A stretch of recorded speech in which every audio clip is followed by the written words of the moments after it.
Hey guys, how's it going?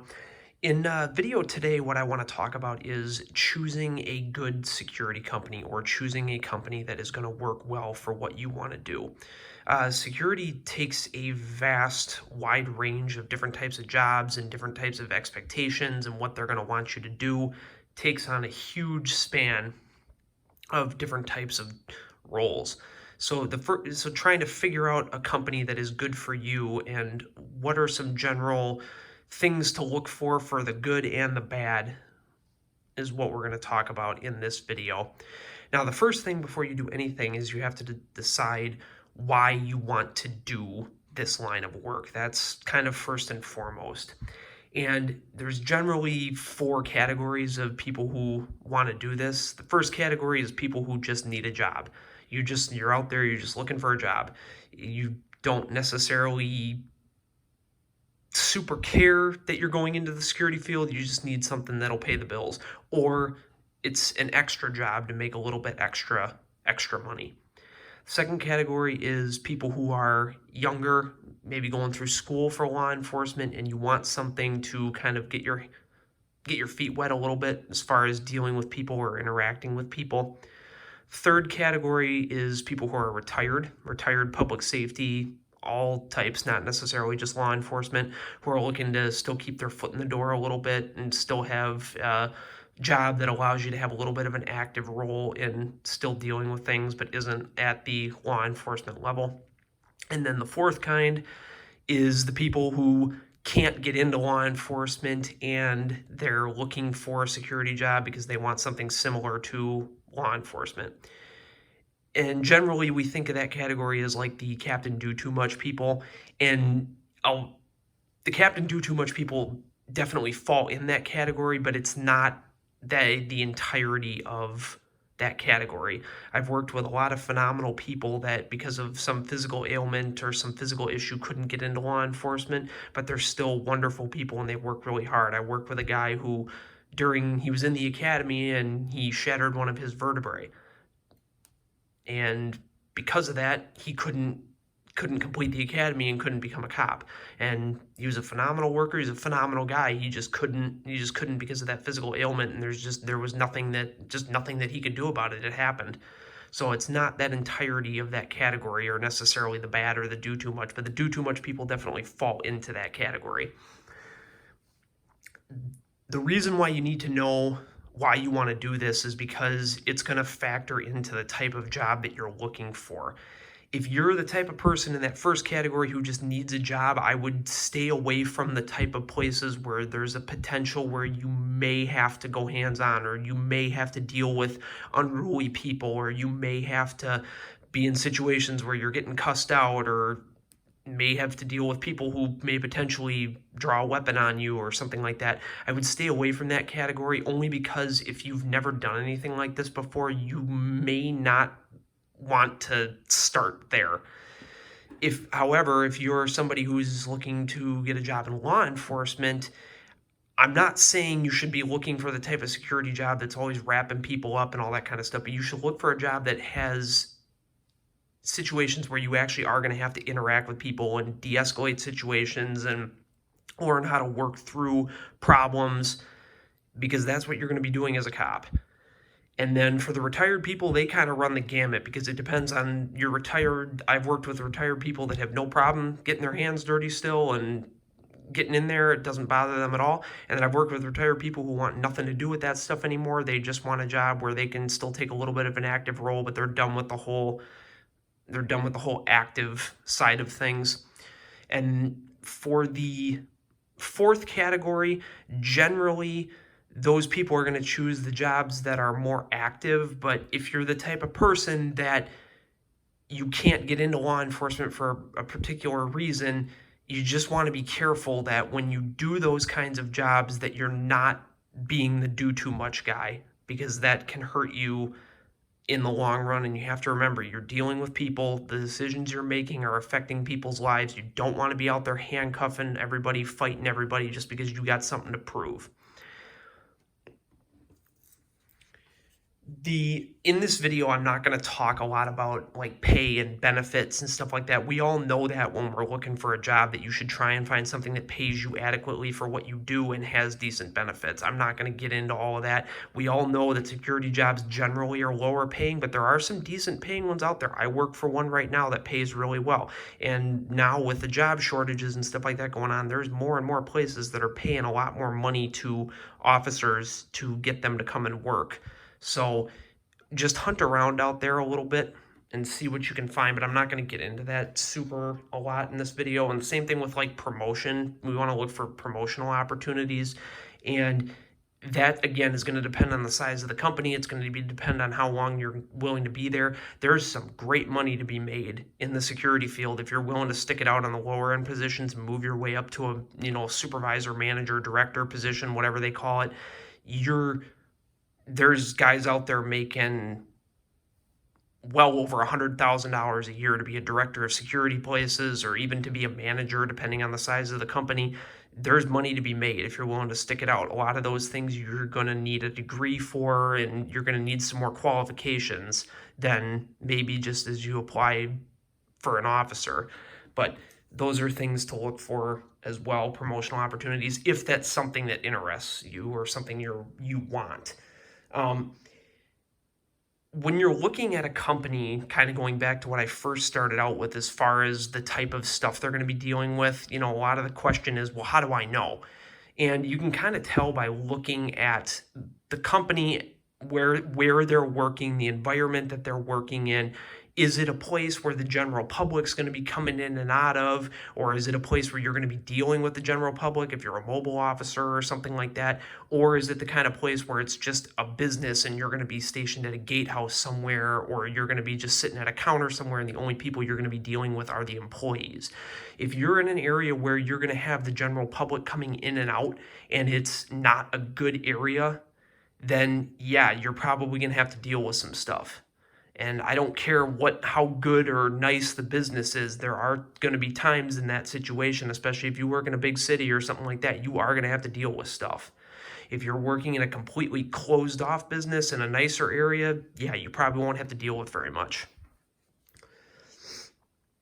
Another thing that you want to look for is how established is the company. Generally speaking, and this isn't always, but generally speaking, working in-house security someplace is going to be better than contract, just because it opens you up to all the benefits of that company, their insurance, any other amenities that they offer to all of their employees. If you're actually an employee at that company, it's going to be a much, much better place to work. Also, those companies tend to have better policies in place and better just overall ran departments, because when you're working for a company, if company A decides that they want a in-house security company, they are going to make sure that that security company represents their business or establishment well.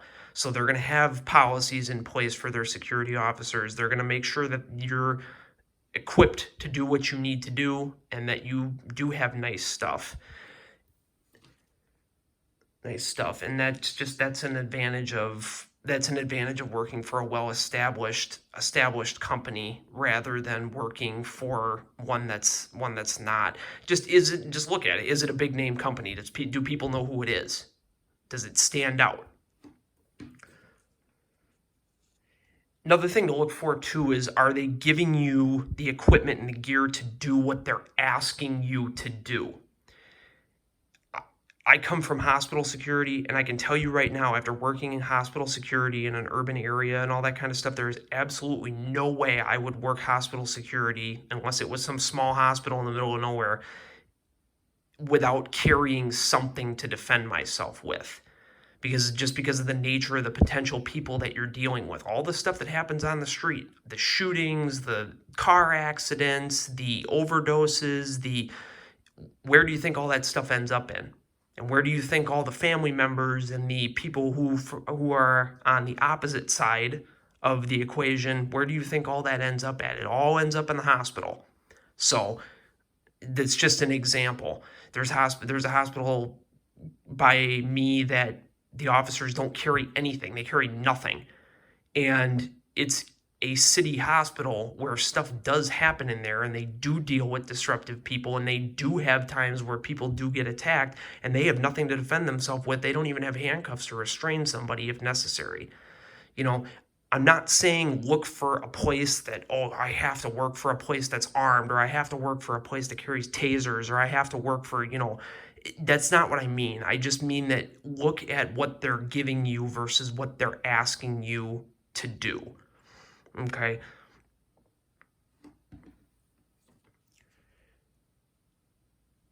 I kind of went over policies already. I kind of touched on that, but you want to make sure that you work for a company that has good policy and procedure in place, because if you do something, you are going to be liable for it. The company will take your back to a certain extent, but if it comes down to them looking bad or comes down to a really bad situation, they will fire you in a heartbeat. So you want to make sure that you have a company that has good well-established policies, because that's your best defense against that. If you do something illegal, though, just keep in mind those policies don't mean anything, because those policies are not law. So you want well-written policies that are in line with the laws in your state and your local ordinances and things like that. You want those written well, not ones that contradict the law, because when it comes down to it, the law will take precedent. So don't be working for a place that tells you that you can handcuff people for things that you're not legally allowed to do, or that tells you to work outside the scope of what you are legally allowed to do. I know some state security officers have different power levels. For my state, you have no more authority than any other citizen does. The only one who has the power to make an arrest is law enforcement. That's it. So you as a security officer, if you do carry handcuffs, you're the same as a citizen. You can make a citizen's arrest, and that is it, which is a felony or a misdemeanor breach of the peace that occurs in your presence. That's the only way you can put somebody in handcuffs. So make sure that you know what the laws are for your state as far as security goes, and make sure you have a company that has policies that are in line with that. Now, some of the things to stay away from, and there's probably more stayaways than things to look for, honestly, but you want to stay away from the companies that are kind of the mom and pop type companies. Now, nothing against people who have their own security firms. There's a lot of people out there that will go and they'll get the proper licensing to run a security department or to own a security department, get licensed in their state, and then they'll open up a security company and start getting contracts from people to do security for them. That's fine, and there's a lot of good companies out there like that. I'm not hating on anyone's company, but there's also a lot of companies out there like that where you got the people that are doing too much, okay? And what I mean by that is, number one is the title of it. You get the people out there that have these private police companies or company police or all that kind of stuff. Stay away from anything that says police on it unless they are sworn law enforcement. And then they're not security, so that's not part of this video then anyway. Stay away from that. We have a company by me that for a while they called themselves private police, and they had police on the side of their cars and then private in little tiny letters above the police. Stay away from that kind of stuff. Those are the kind of places that are going to get you in trouble. I know as a young person, those things can be very, very, very appealing and look like, oh my God, we get to go have fun and we get to... No, I don't care what your title is. It only matters what your state statute says you are allowed to do, and that's it. So just because you have a title doesn't mean that you have more legal authority. So don't think that it does. Stay away from that kind of stuff. Also stay away from the places, and these are usually go hand in hand, but the places where you're carrying, you got these guys walking around in their level 4, trauma plates, and they're wearing their military OD green t-shirts and BDUs, and they got a thigh rig on one leg for their gun and a thigh rig on the other leg for their holster, and they're carrying AR mags and all that kind of stuff. Stay away from that kind of stuff. There's very, very, very, very few situations where you would need to carry a rifle as a security officer, and I can tell you none of them are going to be within the continental U.S. unless you're an established company that you have a government contract or something like that where you're responsible for some real high, high profile situation or something like that. I'm not talking about that. I'm talking about the guys who go patrol businesses at night or something like that, and they're walking around with a rifle. I don't care how bad the area is. You don't need a rifle. If your police are not walking around with that stuff, you definitely don't need it as a security officer. So stay away from those kind of situations, because those kind of departments are the kind that are going to wind up getting you in trouble.